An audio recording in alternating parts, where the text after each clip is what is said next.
السلام علیکم۔ S an Islamic history میں خوش آمدید۔ بسم اللہ الرحمن الرحیم۔ نبی کریم صلی اللہ علیہ وسلم کے زمانے میں ایک جوان تھا جس کو علقمہ کہا جاتا تھا۔ وہ بڑا عابد اور زاہد تھا، نماز، روزہ، صدقہ وغیرہ بڑی تندہی سے ادا کرتا تھا۔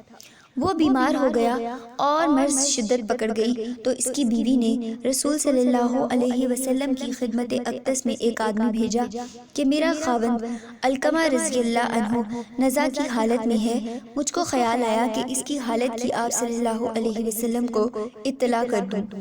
آپ صلی اللہ علیہ وسلم نے حضرت عمار، حضرت صہیب اور حضرت بلال رضی اللہ عنہم کو بلایا اور فرمایا جا کے اس کو کلمہ شہادت کی تلقین کرو، لیکن اس کی زبان نہ چلتی تھی۔ رسول صلی اللہ علیہ وسلم کو اس کی زبان کے کلمہ شریف پر نہ چلنے کی اطلاع دی تو آپ صلی اللہ علیہ وسلم نے فرمایا کہ اس کے ماں باپ میں سے کوئی ایک زندہ ہے؟ عرض کیا جی ہاں، اس کی ماں زندہ ہے جو کہ بہت ضعیف ہے۔ آپ صلی اللہ علیہ وسلم نے اس کی طرف ایک آدمی بھیجا کہ اس کی ماں کو کہنا اگر تجھے میرے پاس آنے کی طاقت ہو تو آ جا، ورنہ وہاں ٹھہر جا، میں خود تیرے پاس آؤں گا۔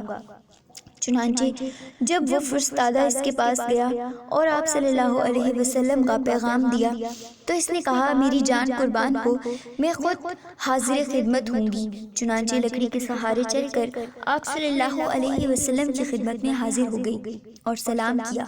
آپ صلی اللہ علیہ وسلم نے سلام کا جواب دیا اور فرمایا اے علقمہ کی ماں، سچ سچ بتا، اگر جھوٹ بولے گی تو اللہ تعالیٰ کی طرف سے میرے پاس وحی آ جائے گی۔ کیا حال تھا تیرے بیٹے علقمہ کا؟ عرض کیا یا رسول اللہ صلی اللہ علیہ وسلم، بڑا نمازی، روزہ رکھنے والا اور بڑی خیرات کرنے والا تھا۔ آپ صلی اللہ علیہ وسلم نے فرمایا تیرے ساتھ کیا حال تھا؟ عرض کیا یا رسول اللہ، میں اس سے ناراض ہوں۔ آپ صلی اللہ علیہ وسلم نے فرمایا کیوں ناراض ہے؟ اس نے عرض کیا یا رسول اللہ، وہ اپنی بیوی پر خرچ کرتا تھا اور میری نافرمانی کرتا تھا۔ فرمایا آپ صلی اللہ علیہ وسلم نے اس کی ماں کی نافرمانی روک رہی ہے اس کی زبان کو کلمہ پڑھنے سے۔ پھر فرمایا اے بلال جاؤ اور بہت سی لکڑیاں جمع کرو۔ اس عورت نے کہا یا رسول اللہ، لکڑیوں کو کیا کریں گے؟ حضور صلی اللہ علیہ وسلم نے فرمایا ان سے علقمہ کو جلائیں گے۔ اس عورت نے کہا یا رسول اللہ صلی اللہ علیہ وسلم، وہ تو میرا بیٹا ہے، میرا دل برداشت نہیں کرتا کہ اس کو آپ صلی اللہ علیہ وسلم میرے سامنے آگ میں جلائیں۔ آپ صلی اللہ علیہ وسلم نے فرمایا اے علقمہ کی ماں، اللہ کا عذاب تو دائمی ہے، اگر تو راضی ہے کہ اللہ تعالیٰ اس کی مغفرت فرما دے تو اس پر خوش ہو جاؤ۔ آپ صلی اللہ علیہ وسلم نے فرمایا قسم ہے اس ذات کی جس کے قبضے میں میری جان ہے، نہ فائدہ دے گی علقمہ کی اس کی عبادت جب تک تو ناراض رہے گی۔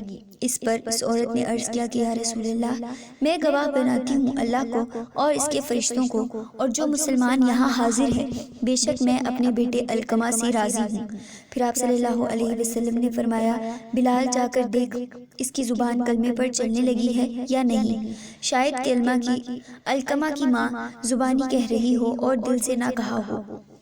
واپس بلال رضی اللہ عنہ گئے اور علقمہ کے گھر سے کلمہ کی آواز سنی، پھر اندر آ گئے اور کہا اے لوگو، بے شک علقمہ کی ماں کی ناراضگی نے روک رکھا تھا اور اس کی زبان کو کلمہ پڑھنے سے، مگر اس کی رضامندی نے اس کو چلا دیا۔ پھر علقمہ رضی اللہ عنہ فوت ہو گئے۔ اسی دن آپ صلی اللہ علیہ وسلم تشریف لائے اور حکم فرمایا اس کو غسل دینے کا اور کفن دینے کا۔ پھر آپ صلی اللہ علیہ وسلم نے اس کی نماز جنازہ پڑھی اور دفن کیا۔ پھر آپ صلی اللہ علیہ وسلم نے اس کی قبر پر کھڑے ہو کر فرمایا اے مسلمانوں کی جماعت، جو اپنی بیوی کو اپنی ماں پر ترجیح دے گا تو اس کے اوپر لعنت ہے، اس کے اوپر اللہ تعالیٰ کی اور اس کے تمام فرشتوں کی اور تمام لوگوں کی لعنت ہے۔ اللہ تعالیٰ اس کا کوئی فرض قبول نہیں کرے گا، نہ ہی کوئی اس کی نفلی عبادت قبول ہوگی۔